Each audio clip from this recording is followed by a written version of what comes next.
Hoy hablaremos de una película norteamericana. Esta es Unbreakable, o mejor conocida en español como El Protegido. Fue producida en el año 2000 por el director Manoj Neliatur, quien también fue el director de la película Sexto Sentido.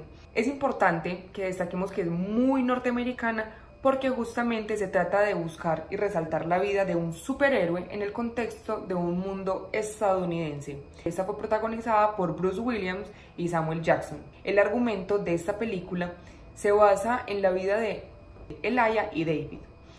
En esta se muestra que Elijah es un niño que nace con una enfermedad de huesos de cristal que le impide tener una vida normal. Es por eso que desde pequeño se encariña demasiado con los cómics y cree que un accidente de tren, el único sobreviviente de este, es el que le da razón de ser a su vida y a su existencia. En esta película se hablan de unos temas indígenas muy importantes que se resaltan: la importancia de lo blanco y lo negro. Lo blanco como lo bueno, lo puro, lo deseable, y lo negro como lo malo, lo oscuro y de lo que tenemos que vivir. Además, cuando vemos esta película podemos entender un poco que la sociedad norteamericana busca siempre un redentor, busca un salvador que sea el que esté luchando por la vida tanto de los ciudadanos y de los más desprotegidos, o como el Capitán América de algún momento está tratando de buscar en David resaltar esto y tratarlo de poner como ese héroe contemporáneo. Para abordar algunos temas de la composición es importante decir que esta película es muy rica en los movimientos de cámara, en la utilización de los planos y también en la utilización de la iluminación. El primer plano y el plano americano se utilizan muchísimo, además también pues del plano general, pero especialmente el primer plano para destacar como esa parte íntima de los personajes, pero luego se nos combinan mucho con los planos generales y planos de conjunto para mostrar que listo, él está viviendo su asunto, pero igual no se sale de una cotidianidad. Se utiliza especialmente el claroscuro para demostrar en David que tiene como dos personalidades o como dos vidas, una clara que es la que vive normal como una persona de seguridad, pero la otra es una oscura y es ese mundo de superhéroe que él no ha podido descubrir, que apenas está tratando de entender. Cuando vemos los planos americanos más los contrapicados, siempre se nos ve como en la forma heroica.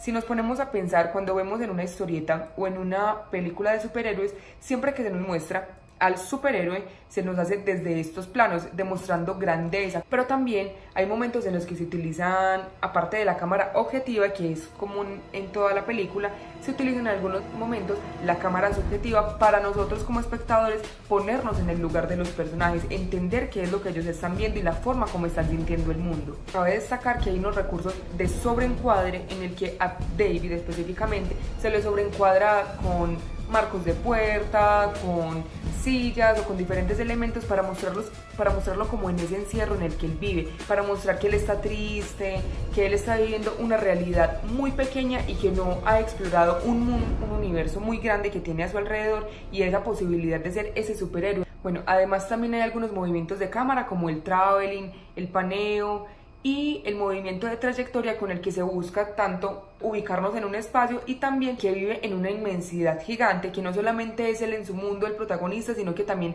está rodeado de miles de personas.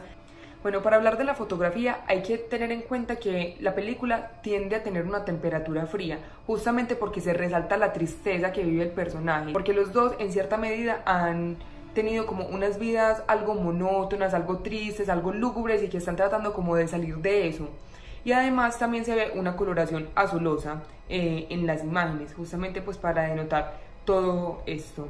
También se puede decir que hay algunos colores predominantes, como el verde, especialmente en las prendas de vestir de David, y el morado en Elijah, en las prendas de vestir también.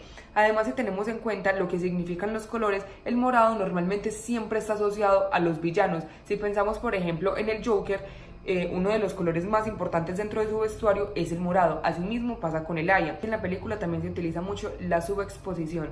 Esto se hace justamente para mostrar momentos lúgubres, momentos determinantes y decisivos del personaje. O sea, es como que estuviera haciendo la transición de un momento de oscuridad a él descubrirse en el mundo, descubrirse como superhéroe. En cuanto al sonido, hay que decir que apela mucho al verbocentrismo. ¿Por qué? Porque se ve que en cada momento es muy importante los diálogos. El espectador en ningún momento tiene que hacer esfuerzo por entender lo que están diciendo o tiene que prestar más atención, no, porque son totalmente claros. Además, se utiliza muchísimo el Foley para resaltar los sonidos que hacen los personajes. En esta se utilizan mucho más los sonidos diegéticos que los extradigéticos. Sí hay una melodía que acompaña a la película, pero esa aparece en unos momentos específicos. De resto se utiliza mucho los sonidos ambientes, por así decirlo, justamente para resaltar esto, que se vive en una cotidianidad. En algunos momentos estos sonidos diegéticos tienden a ser anempáticos, porque justamente vemos una situación muy dramática, pero que de fondo hay un radio que tiene una canción súper alegre o súper tranquila y como que choca totalmente con la situación que están viviendo los personajes, pero esto ayuda a resaltar que está viviendo una vida de superhéroe, pero en la cotidianidad. Podemos resaltar que hay un leitmotiv para David y un leitmotiv para Elijah. El leitmotiv para David está relacionado con los violines, con unos tonos mucho más agudos, como que tratara de hablar como de pureza. Cuando aparece Elijah en esos momentos específicamente también como de villano, se tiende a poner como una música con unos tonos mucho más graves. Da la sensación de que tiene una potencia, que tiene una fuerza, que tiene algo como lúgubre dentro. También podemos mencionar un narrative queening en estos momentos heroicos, porque solamente se utiliza la música cuando David y Elijah están juntos viviendo momentos heroicos.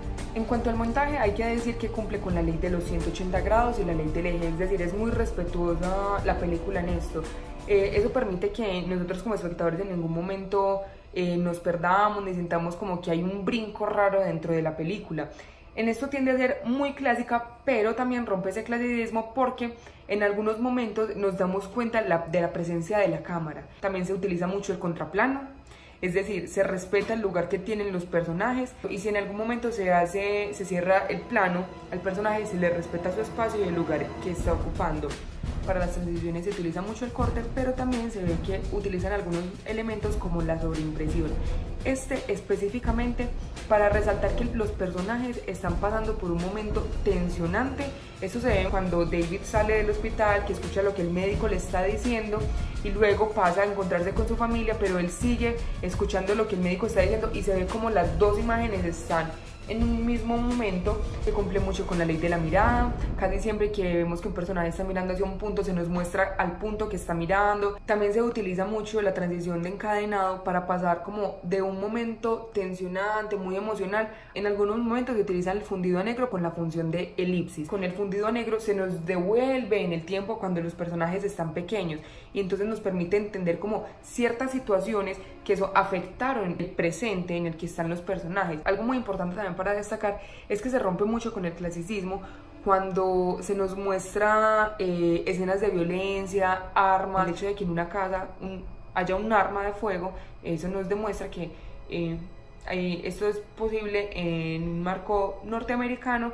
En esta película se ve mucho el montaje en el plano. Nos muestran varios personajes haciendo diferentes cosas, acciones, y luego a través de los movimientos de cámara se nos entra en uno o en el otro, y también se muestra como la relación entre las diferentes acciones que se están realizando.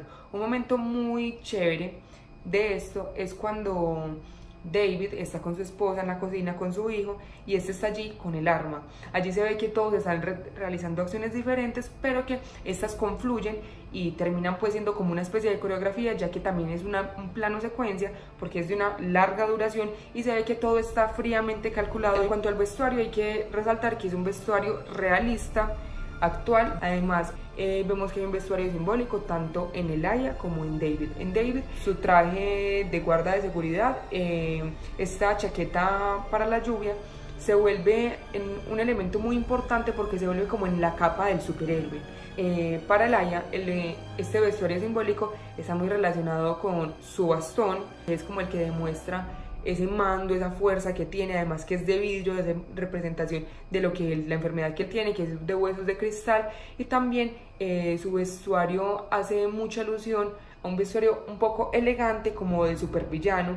Para terminar, hay que decir que esta película, aunque puede parecer un poco normal, que no tiene tantos elementos para analizar, cuando miramos un poco más a profundidad nos damos cuenta que sí hay un cuidado en cada elemento dentro de esta, porque siempre se busca resaltar al superhéroe utilizando los recursos de las películas de superhéroes, de los cómics, pero dentro de un marco norteamericano y una cotidianidad. O sea, el director juega muy bien con esto y logra como ese impacto tanto en el espectador como en la actuación de los personajes.